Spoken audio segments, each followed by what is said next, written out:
नीतीश कुमार ने आज 8वीं बार बिहार के मुख्यमंत्री के तौर पर शपथ ली है।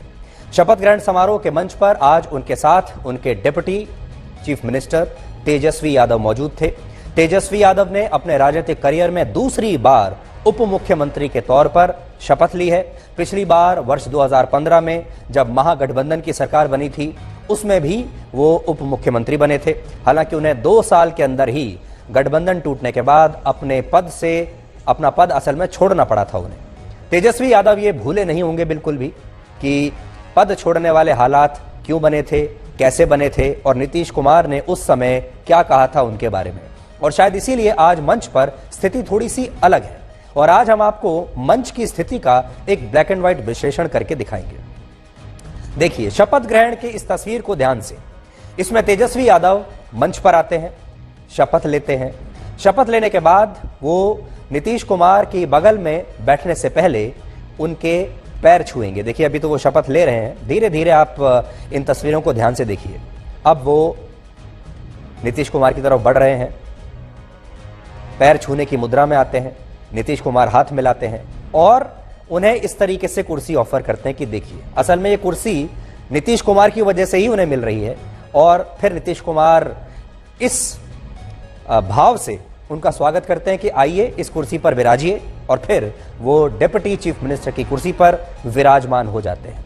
सामान्य तौर पर यह सब शिष्टाचार के तहत आता है, लेकिन राजनीति में इसके भी बहुत सारे मायने निकाले जाते हैं। दोनों आज एक ही तरह की बराबरी की कुर्सी पर बैठे थे, लेकिन इस एक तस्वीर में तेजस्वी यादव का कद भी आपको नीतीश कुमार से ज्यादा बड़ा नजर आएगा। जब ये दोनों बैठे तो आप देखिएगा ध्यान से कि तेजस्वी यादव आपको आज नीतीश कुमार से बड़े नजर आएंगे, ऊंचे नजर आएंगे।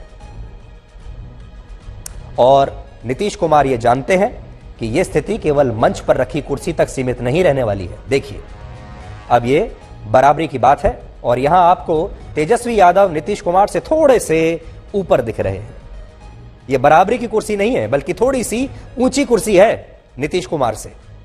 और अब बिहार की राजनीति की तस्वीर भी ऐसे ही रहने वाली है। ये आपके सामने जो आप तस्वीर देख रहे हैं, यही है बिहार की नई राजनीतिक तस्वीर। अब इसमें आपको नीतीश कुमार पहले के मुकाबले थोड़े कमजोर नजर आएंगे, पहले के मुकाबले थोड़े असहाय महसूस कर रहे होंगे। और तेजस्वी यादव पहले के मुकाबले ज्यादा परिपक्व हैं, ज्यादा अनुभवी हो चुके हैं। और अब नीतीश कुमार को यह भूल बिल्कुल नहीं करनी चाहिए कि वो तेजस्वी यादव को अब बच्चा समझने लगे। ये तेजस्वी यादव बच्चा नहीं है। नीतीश कुमार को यह पता है कि जिस आरजेडी के साथ आज वो फिर से गठबंधन कर रहे हैं और फिर से मुख्यमंत्री की कुर्सी पर बैठे हैं, उसी के साथ 2017 में उन्होंने गठबंधन तोड़ भी दिया था भ्रष्टाचार के आरोप लगाकर, और जो उनकी बगल में बैठे हैं उन्हीं पर लगाया था। यकीनन तेजस्वी यादव को भी ये बात जरूर याद होगी, क्योंकि वो उस समय डिप्टी सीएम थे और अचानक से उनकी कुर्सी उनके नीचे से खिसका दी गई थी। दरअसल वर्ष 2017 में गठबंधन तोड़ने के बाद वर्ष 2020 में नीतीश कुमार को बीजेपी के साथ चुनाव में उतरना पड़ा। चुनावों के जो नतीजे आए उसने जेडीयू और बीजेपी की गठबंधन की ताकत बढ़ाई, लेकिन जेडीयू को कमजोर कर दिया। चुनावों में आरजेडी 75 सीट लेकर पहले नंबर पर थी। तो इसलिए आज नीतीश कुमार की जो बगल में बैठे हैं तेजस्वी यादव, उनके पास सबसे ज्यादा सीटें हैं। बीजेपी उनसे नीचे है 1 सीट। बीजेपी 74 सीट लेकर दूसरे नंबर पर थी और नीतीश कुमार की पार्टी सिर्फ 43 सीट लेकर तीसरे नंबर पर थी।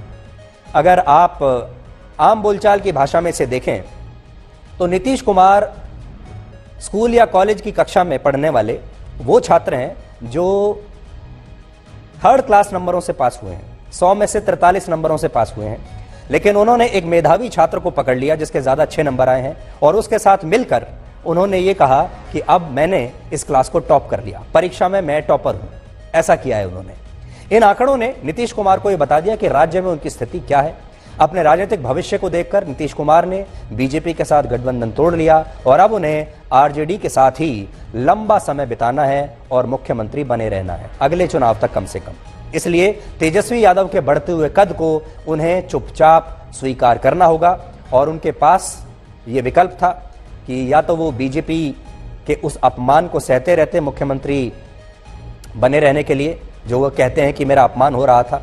लेकिन इसको आप ये भी समझ सकते हैं कि हो सकता है बीजेपी के साथ वो मनमानी ना कर पा रहे हों, लेकिन यहां पर हो सकता है कि उन्हें थोड़ा ज्यादा स्पेस मिलेगा। मंच पर जितनी देर भी दोनों नेता मौजूद आज रहे, उनमें कोई खास बातचीत नहीं हुई। दोनों ने पद की गरिमा का सम्मान करते हुए अपना अपना शिष्टाचार निभाया। और नीतीश कुमार जानते हैं कि इस बार के गठबंधन में तेजस्वी यादव का कद पिछले कार्यकाल के मुकाबले ज्यादा ऊंचा रहने वाला ही है। गठबंधन में आरजेडी की भूमिका और ज्यादा मजबूत होगी और नीतीश कुमार भी आरजेडी की मांगे मानने के लिए इस बार मजबूर हो जाएंगे। और वजह यह है कि पिछले 3 विधानसभा चुनावों में जेडीयू लगातार कमजोर हो रही है। 2010 में जेडीयू के पास 115 सीटें थीं, 2015 में 71 सीटें बचीं और पिछले चुनाव 2020 में सिर्फ 43 सीटें रह गई। मतलब पार्टी का जनाधार कम हो रहा है और उनकी लोकनायक वाली छवि जो है नीतीश कुमार की, वो भी धीरे धीरे मिट रही है। अपनी इस हालत के लिए नीतीश कुमार ने बीजेपी को जिम्मेदार ठहराना शुरू किया और राजनीति के जानकार मानते हैं कि शायद इसीलिए नीतीश कुमार ने खून का घूंट पीकर बीजेपी गठबंधन वाली सरकार को 1.5 साल तक खींचा, ताकि समय आने पर वो महागठबंधन वाले साथियों की नाव में सवार होकर फिर से मुख्यमंत्री बन सके। यानी कुर्सी तो उनके लिए सदा के लिए रहेगी।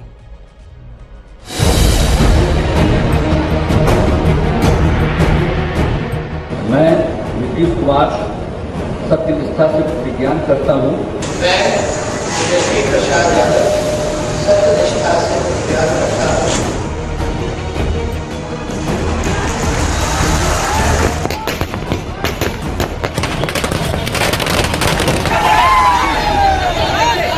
के लोगों ने उनको सपोर्ट किया और उनकी तरफ से जेडीयू को हराने ही की सब बात हो गई। सब पूछिए। वो कह रहे कि हमारी पार्टी को तोड़ा जा रहा था। उनके 44-45 विधायक, तब हमने उनको मुख्यमंत्री स्वीकार किया।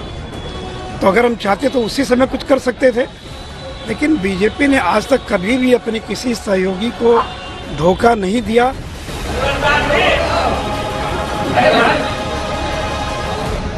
पार्टी के सब लोगों से बात होती रही, सबके मन में था नहीं, तो फिर हम लोग चले गए अपना पुरानी जगह पर। अब ठीक है। अभी भी मैं चुनौती दे रहा हूँ कि नीतीश बाबू अगर लोकप्रिय हैं और प्रधानमंत्री के मटेरियल हैं तो आइए अकेले चुनाव लड़, लेकिन ये नहीं लड़ पाएंगे।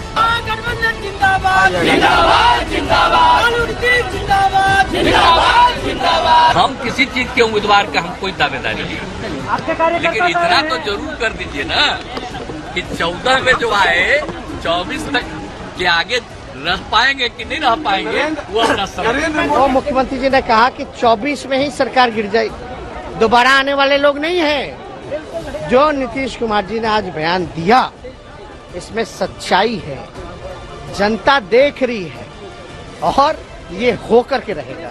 कुछ लोग जो है वो प्रधानमंत्री बनने के लिए नहीं, बल्कि प्रधानमंत्री इन वेटिंग बनने के लिए एक लंबी लिस्ट है। लेकिन जब चुनाव हो जाता है तो मेरे दिल के टुकड़े हुए हजार, कोई यहाँ गिरा कोई वहाँ गिरा।